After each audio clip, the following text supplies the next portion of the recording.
நாங்கள் போன வீடியோவில் பார்த்த நாங்கள் வோண்ட் அப்படின்ட்டு சொன்னால் என்னென்னு சொல்லி பார்த்த நாங்கள் ஒரு செயலை நாங்கள் செய்ய ஆசைப்படுகிறோம் அல்லது ஒரு பொருளை நாங்கள் வேண்ட ஆசைப்படுகிறோம் அப்படியான விஷயங்களுக்கு நாங்கள் அந்த போண்டை இப்படி பயன்படுத்துகிறோன்னு சொல்லி நல்ல விளக்கமாக பார்த்து நாங்கள் ரைட். இன்றைக்கு நாங்கள் பார்க்க போகிறது என்னென்னு சொன்னால் நீட் என்றாலும் வேண்டும் தான், வோண்ட் என்றாலும் வேண்டும் தான். ஆனால் ரெண்டுக்கும் வித்தியாசம் இருக்குது ரைட். நாங்கள் இன்றைக்கு நீட் அப்படின்னு சொன்னால் எப்படி பயன்படுத்துகிறோன்னு சொல்லி விளக்கமாக பார்க்க போகிறோம். நீடுன்னு சொன்னால் வேண்டும் அல்லது தேவை இப்படியான மீனிங்ஸுக்கு வருது பாருங்க. நீட்டுன்னு சொன்னால் ஒரு செயலை நாங்கள் அவசியமாக செய்ய வேண்டும் அல்லது ஒரு பொருள் எங்களுக்கு அவசியம் தேவை ரைட். இப்படியான இந்த அவசியமான இந்த விஷயங்களுக்கு நாங்கள் நீட்டை பயன்படுத்தி தான் நாங்கள் கதைப்போம் ரைட். அப்போ ப்ரெசன்ட் டென்ஸ்லேயும் நீட்டை பயன்படுத்தலாம், அதே மாதிரி பாஸ்ட்லேயும் நீட்டை நாங்கள் பயன்படுத்தலாம் ரைட். ப்ரெசண்ட்னு சொன்னால் நிகழ்காலத்தில் பயன்படுத்தலாம், பாஸ்ட்னு சொன்னால் இறந்த காலம். இந்த ரெண்டுலேயும் நாங்கள் நீட்டை பயன்படுத்தி கதைக்கலாம் ரைட். நாங்கள் முதலாவதாக ப்ரெசண்ட்டில் எப்படி நீட் பயன்படுதுன்னு சொல்லி விளக்கமாக பார்ப்போம். அடுத்ததாக பாஸ்ட்டில் எப்படி பயன்படுதுன்னு சொல்லி பார்ப்போம் ரைட். எக்ஸாம்பிள் பாருங்க, ஐ நீட் டு கோ, நான் அவசியம் போக வேண்டும் ரைட். அப்போ இதில் அவசியமாக போக வேண்டும் ரைட். ஒரு விஷயத்தை அவசியமாக செய்ய வேண்டும் அப்படியான விஷயத்தை தான் இந்த நீட் பயன்படுத்துகிறோம் ரைட். அடுத்தது பாருங்க, தே நீட் டு ஈட், அவர்கள் அவசியம் சாப்பிட வேண்டும். அதே மாதிரி we need to write an exam, நாங்கள் ஒரு பரீட்சை எழுத வேண்டும் அல்லது நாங்கள் அவசியமாக ஒரு பரீட்சை எழுத வேண்டிய தேவை உள்ளது. இப்படியான இந்த சென்டென்ஸ்களுக்கு நாங்கள் நீட்டை பயன்படுத்துவோம் ரைட். அதே மாதிரி பாருங்கள், அடுத்ததை இப்போ நாங்கள் பார்த்தது என்ன, சப்ஜெக்ட் ஃப்ளூரலாக இருக்குது பாருங்க, ஐ தே வி. இந்த சப்ஜெக்ட் எல்லாம் என்ன, பன்மையில் இருக்கிறபடியாக நாங்கள் நீட்டை அப்படியே பயன்படுத்துகிறோம் நீட்டுவை. இதே இது சப்ஜெக்ட் சிங்கியூலராக இருந்துன்னு சொன்னால், அதாவது சி கி இட் அப்படியான ஒருமையில் சப்ஜெக்ட் இருக்குமாக இருந்தால் நாங்கள் இந்த நீட்டோட ஒரு எஸ்ஸை சேர்த்து பயன்படுத்துவோம். அதை எப்படி பயன்படுத்துகிறேன்னு சொல்லி பாருங்க right. He needs to go, அவன் அவசியம் போக வேண்டும் அல்லது போக வேண்டிய தேவை உள்ளது ரைட். கீண்டா என்ன, சிங்கியூலர் ஒருமை. ஆகவே நாங்கள் இந்த நீட்ஸோட ஒரு எஸ் சேர்க்கிறோம், ஹீ நீட்ஸ் டு கோ. அதே மாதிரி சி நீட்ஸ் டு கோ, அவள் அவசியம் போக வேண்டும். இப்போ அவளும் சிங்கியூலர், ஆகவே நாங்கள் நீட்ஸ் பயன்படுத்துகிறோம். அதே மாதிரி ரவி நீட்ஸ் டு ஸ்டடி. இப்போ ரவி என்ன, ஒருமை சிங்கியூலர், ஆகவே நாங்கள் நீட்ஸ் எஸ்ஸை சேர்த்து பயன்படுத்துகிறோம் ரைட். அப்போ இன்னொரு விஷயம் நீங்கள் கவனிக்கணும், இப்போ நாங்கள் மேலே பார்த்தது எல்லாம் என்ன, ஒரு வேர்ப் பின்னால் பாருங்க, நீட்ஸ் டூக்கு பின்னால் வேர்ப் வருது. அதாவது ஒரு செயல் வாரபடியாக நாங்கள் இந்த நீடோட டூவை சேர்த்து பயன்படுத்தியிருக்கிறோம். Need to go, need to study, need to eat right. இப்படி நாங்கள் ஒரு செயல் பின்னுக்கு வாரது நாங்கள் பார்த்துருக்குறோம். அடுத்தது இந்த நீட்டுக்கு பின்னால் ஒரு நவுன், அதாவது ஒரு பெயர் சொல் வருமாக இருந்தால் நாங்கள் இந்த நீட்டோட டூ பயன்படுத்தக்கூடாது, அப்படியே நாங்கள் நீட்டோட அந்த நவுனை பயன்படுத்துவோம். அதை எப்படி பயன்படுத்துகிறோன்னு சொல்லி பாருங்க ரைட்.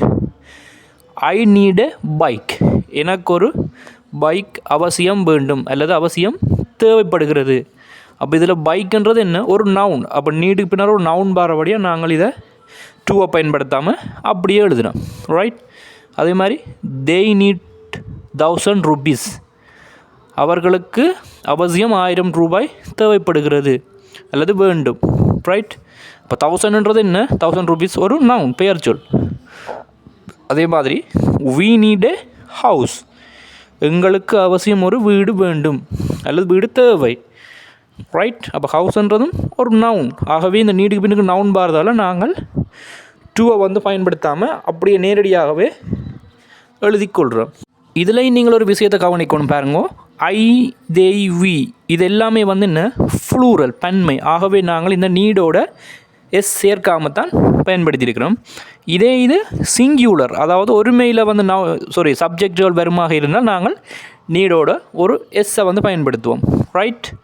கீசி, இட், ரவி இப்படியான ஒருமை சப்ஜெக்ட்களுக்கு நாங்கள் நீடோட ஒரு எஸ்ஸை சேர்ப்போம். அவ்வளோதான் விஷயம். ரைட். அதுக்கு எக்ஸாம்பிளாக பாருங்க. He needs a bike. அவனுக்கு ஒரு பைக் அவசியம் தேவைப்படுகிறது அல்லது வேண்டும். ரைட். கீ என்றது என்ன? சப்ஜெக்ட் வந்து ஒருமையில் இருக்குது, ஹீ. ஆகவே நாங்கள் இந்த நவுனோட இந்த நீடோட ஒரு எஸ்ஸை சேர்க்குறோம். அதே மாதிரி சி நீட்ஸ் எ பைசிக்கிள். அவளுக்கு ஒரு சைக்கிள் தேவைப்படுகிறது.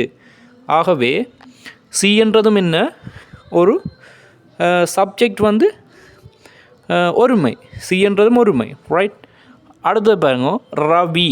ரவி என்றதும் என்ன? ஒரு singular subject. Ravi needs a mobile phone. ரவிக்கு அவசியம் ஒரு மொபைல் ஃபோன் வேண்டும். ரைட். அப்போ அவசியம் ஒரு செயல் வந்து ஒரு பொருள் அல்ல ஒரு செயல் அவசியம் செய்ய வேண்டும் அல்ல தேவைப்படுகிறது. இப்படியான இதுகளுக்கு நாங்கள் கட்டாயம் இந்த நீடைத்தான் பயன்படுத்த வேண்டும். ரைட். இவ்வளோ நேரம் நாங்கள் பார்த்தது என்ன? நீடை எப்படி ப்ரெசண்டில் வந்து பயன்படுத்துகிறேன்னு சொல்லி தெளிவாக வந்து பார்த்துருக்குறோம். ரைட்.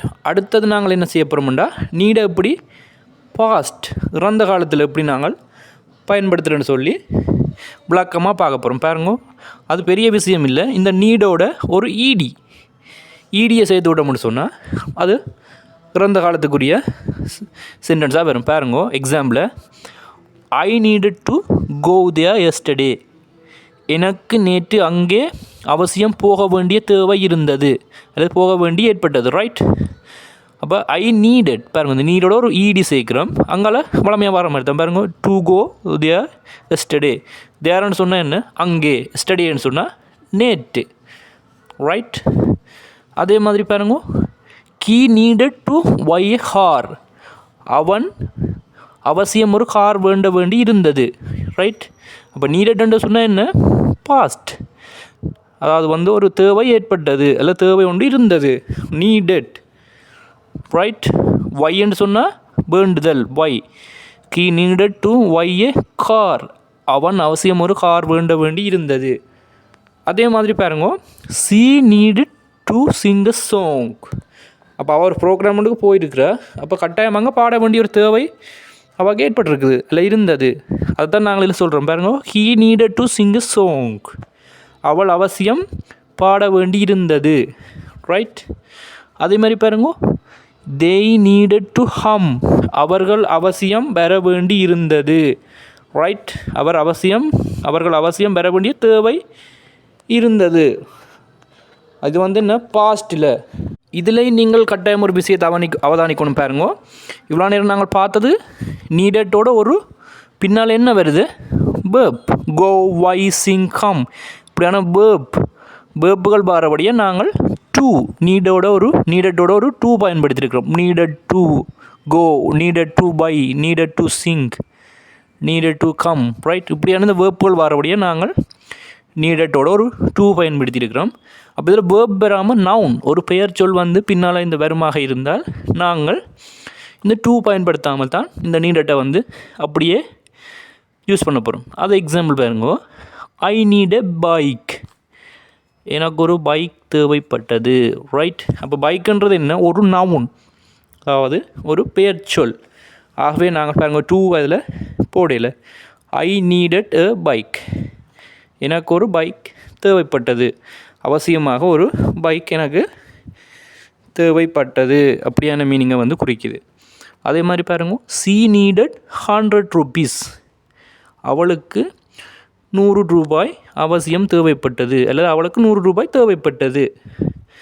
ரைட். அப்போ இதுவும் பாருங்கள் 100 rupeesன்றது என்ன? ஒரு நவுன். ஆகவே நாங்கள் நீடட்டை அப்படியே பயன்படுத்துகிறோம், டூவை சேர்க்காம. அதே மாதிரி they needed a house. அவர்களுக்கு ஒரு வீடு தேவைப்பட்டது. ரைட். அப்போ ஹவுஸ்ன்றதும் என்ன? ஒரு நவுன், வீடு, ஒரு பெயர் சொல். ஆகவே நாங்கள் நீடட் அதை டூ சேர்க்காம பயன்படுத்தி இருக்கிறோம். ரைட். அப்போ இதுதான் நீட்டினுடைய அதாவது ப்ரெசண்ட் நிகழ்காலத்திலையும் பாஸ்ட்லேயும் எப்படி நாங்கள் இந்த நீடை பயன்படுத்துகிறோன்னு சொல்லி விளக்கமாக பார்த்துருக்குறோம். ரைட். இதில் நீங்கள் செய்ய வேண்டியது என்னென்னு சொன்னால், இந்த நவுன் அல்லது இந்த வேர்ப் போல நவுன்களையும் நீங்கள் மாற்றி வேறு நவுன்ஸ்களை நீங்கள் மாற்றி பின்னால் போட்டிங்கன்னு சொன்னால் உங்களுக்கு ஏராளமான சென்டென்ஸுகளை உருவாகி கதைக்கக்கூடிய மாதிரி இருக்கும். உங்களுக்கு இந்த பேசிக்கான இந்த தியரி விளங்கிச்சுன்னு சொன்னால் அங்கால நீங்கள் என்ன வேர்ப் நவுன்களை மாற்றி நிறைய விஷயங்கள் வந்து நீங்கள் கதைக்கலாம்.